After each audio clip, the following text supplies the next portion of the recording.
महाराष्ट्राच्या राजकारणात पुन्हा एकदा मोठा राजकीय भूकंप झालाय. जवळपास 3 वर्षांपूर्वी सुरू झालेल्या शिवसेनेतील बंडाची लढाई आता थेट संसदेपर्यंत पोहोचली आहे.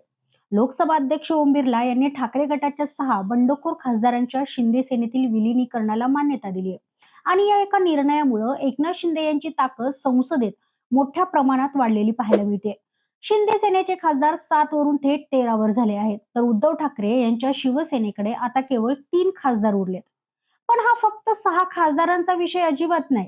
या निर्णयामुळे महायुतीतील ताकदीचं गणित सुद्धा बदलू शकतं. भाजप शिंदे संबंधांवर देखील परिणाम होऊ शकतो. ठाकरे गट न्यायालयात जाणार आहे आणि केंद्रातील मंत्रिमंडळ विस्तारावरही याचा प्रभाव पडू शकतो. त्यामुळे आजच्या या व्हिडिओमध्ये आपण फक्त बातमी नाही पाहणार, तर या संपूर्ण राजकीय खेळामागचं नक्की गणित काय आहे ते समजून घेऊयात. नमस्कार, मी शनाया. संसदेच्या पावसाळी अधिवेशनाला सुरुवात होण्याच्या अवघ्या 2 दिवस आधी हा निर्णय घेण्यात आलाय.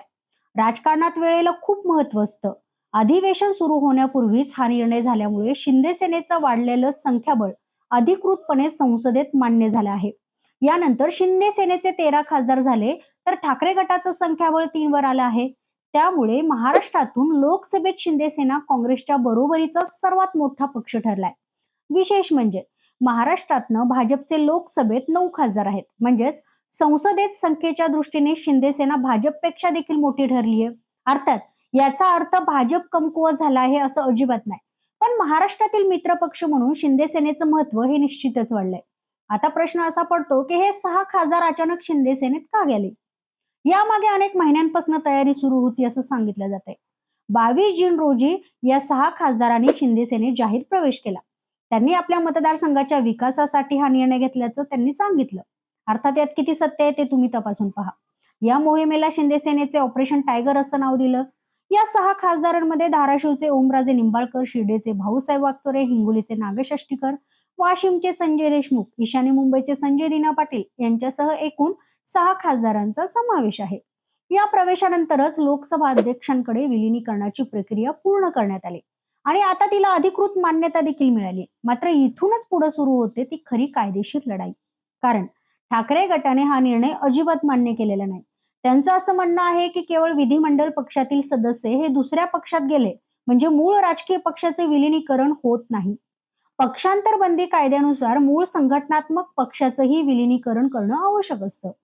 ही अट पूर्ण झालेली नसल्यामुळे लोकसभा अध्यक्षांचा निर्णय न्यायालयात आव्हान दिला जाऊ शकतो. या निर्णयाला अशी भूमिका ठाकरे गटाने घेतली आहे. आदित्य ठाकरे यांनी देखील संताप व्यक्त करत आम्ही आधीपासूनच अशाच प्रकारच्या अन्यायाचा सामना करत आहोत अशी प्रतिक्रिया दिलेली आहे. त्यामुळेच ही लढाई संसदेत संपलेली नाही, तर आता न्यायालयात जाण्याची देखील शक्यता अधिक आहे.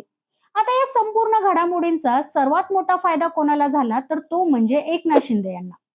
कारण 2024च्या विधानसभा निवडणुकीनंतर भाजप महायुतीतील सर्वात मोठा पक्ष बनला आणि त्यानंतर एकनाथ शिंदे यांना मुख्यमंत्रीपद सोडून उपमुख्यमंत्रीपद स्वीकारावं लागलं. त्यावेळी अनेक राजकीय विश्लेषकांनी शिंदे सेनेचं राजकीय वजन कमी झाल्याचं देखील म्हटलं होतं. मात्र आता चित्र हे पूर्णपणे बदलताना पाहायला मिळतंय. लोकसभेत 13 खासदार झाल्यानंतर शिंदे सेना महाराष्ट्रातील सर्वात प्रभावी पक्षांपैकी एक बनली आहे. त्यामुळे एनडीए मध्ये देखील पक्षाचं महत्व वाढलंय. संसदीय समित्यांवर अधिक प्रतिनिधित्व, महत्वाच्या बैठकींमध्ये अधिक प्रभाव आणि केंद्र सरकारच्या निर्णय प्रक्रियेत मोठी भूमिका मिळण्याची शक्यता आता निर्माण झाली आहे. त्यामुळेच शिंदे सेनेचे नेते ऑपरेशन टायगर ही केवळ खासदार फोडण्याची मोहीम नव्हती, तर पक्षाचं राष्ट्रीय स्तरावरचं वजन वाढवण्याची रणनीती होती असा दावा करतात. याच पार्श्वभूमीवर आणखीन एक मोठी सध्या चर्चा सुरू आहे. ती म्हणजे लोकसभेतील वाढलेल्या संख्याबळामुळे भविष्यात केंद्रीय मंत्रिमंडळाचा विस्तार झाल्यास शिंदे सेनेला 2 मंत्रिपद मिळू शकतात अशी सध्या माहिती मिळते. या चर्चेत सर्वाधिक नाव घेतलं जात आहे ते कल्याणचे खासदार आणि एकनाथ शिंदे यांचे पुत्र श्रीकांत शिंदे यांचं. मात्र पक्षात नुकतेच दाखल झालेल्या काही वरिष्ठ खासदारांनी देखील मंत्रिपदासाठी आपली इच्छा व्यक्त केल्याची देखील चर्चा आहे. त्यामुळे मंत्रिपदासाठी पक्षांतर्गत स्पर्धा देखील वाढू शकते. जर शिंदे सेनेला 2 मंत्रिपदे मिळाली तर त्याचा अर्थ फक्त मंत्री वाढला असा होणार नाही, तर केंद्रात पक्षाचं राजकीय वजन आणखीन वाढल्याचं पाहायला मिळेल. मात्र या सगळ्या घडामोडींमध्ये भाजप काय करत आहे हा प्रश्न तितकाच महत्वाचा आहे. कारण शिंदे सेनेची ताकद वाढणं ही भाजपसाठी एका बाजूला फायदेशीर आहे, कारण संसदेत मजबूत मित्रपक्ष असणं सरकारसाठी महत्वाचंच असतं.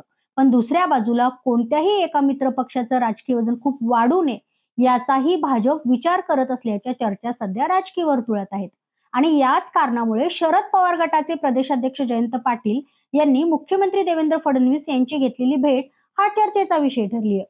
जयंत पाटील यांनी ही भेट मतदारसंघातील विकास कामांसाठी असल्याचं सांगितलं असलं तरी देखील त्यांच्या पुढील राजकीय भूमिकेबाबत अनेक तर्कवितर्क सुरू झालेत.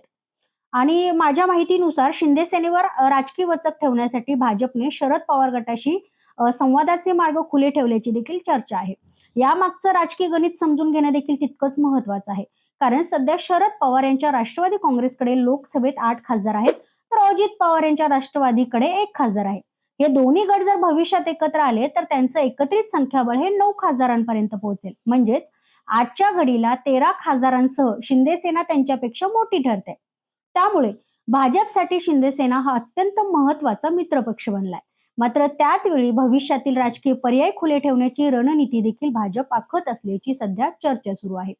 या संपूर्ण प्रकरणात आणखीन एक मुद्दा चर्चेत आलाय.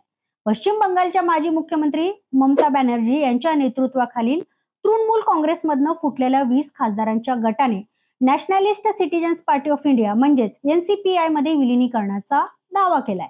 मात्र त्या विलिनीकरणाला अद्याप लोकसभा अध्यक्षांनी मान्यता दिलेली नाही. तरी देखील त्या गटाने संसदेत NDA सरकारला पाठिंबा जाहीर केलाय. त्यामुळे विरोधकांकडून प्रश्न असा उपस्थित केला जातोय की तृणमधील गटाच्या विलिनीकरणावर निर्णय प्रलंबित असतानाच शिंदे सेनेच्या विलिनीकरणाला इतक्या वेगाने मान्यता का देण्यात आली? दरम्यान शिंदे सेनेच्या नेत्यांचं असं म्हणणं आहे की लोकसभेतील 13 खासदारांमुळे पक्षाचं स्थान आता सुरक्षित झालंय. जून 2022 मध्ये एकनाथ शिंदे यांनी शिवसेनेत बंड केल्यानंतर पक्षाचं नाव, चिन्ह आणि संघटनात्मक मान्यता मिळवण्यासाठी मोठा संघर्ष केला. आता लोकसभेत वाढलेल्या संख्याबळामुळे त्या राजकीय संघर्षाला आणखीन बळ मिळाल्याचं पक्षातील नेते सांगतायत. सध्या लोकसभेत भाजपचे 240, तेलुगू देसम पक्षाचे 16 आणि शिंदे सेनेचे 13 खासदार आहेत. त्यामुळे भाजप आणि TDP नंतर शिंदे सेना हा NDA मधील सर्वात मोठा घटक पक्ष बनलाय. आगामी काळात मतदारसंघ पुनर्रचना, महत्वाची विधेयके आणि संभाव्य घटना दुरुस्त्या यासारख्या विषयांवर संसदेत मतदान होणार आहे. अशा वेळी शिंदे सेनेचं वाढलेलं संख्याबळ भाजपसाठी देखील महत्वाचं ठरणार आहे. मात्र दुसऱ्याच बाजूला ठाकरे गट न्यायालयात जाण्याची तयारी करत असल्यामुळे हा वाद अजिबात संपलेला नाही. जर न्यायालयाने वेगळा निर्णय दिला तर पुन्हा एकदा राजकीय समीकरणं बदलू शकतात. त्यामुळे लोकसभा अध्यक्षांचा निर्णय हा शेवट नसून एका नव्या राजकीय संघर्षाची सुरुवात असल्याचं अनेक राजकीय विश्लेषक मानतायत. तर मित्रांनो, तुम्हाला काय वाटतं? ऑपरेशन टायगरमुळे एकनाथ शिंदे यांनी उद्धव ठाकरे यांना संसदेत सर्वात मोठा धक्का दिला आहे का? की ठाकरे गट न्यायालयातनं पुन्हा बाजी पलटवू शकतो? तुमचं मत कमेंटमध्ये मला नक्की सांगा. आणि हा व्हिडिओ आवडल्यास लाईक करा, शेअर करा आणि सबस्क्राईब करायला अजिबात विसरू नका.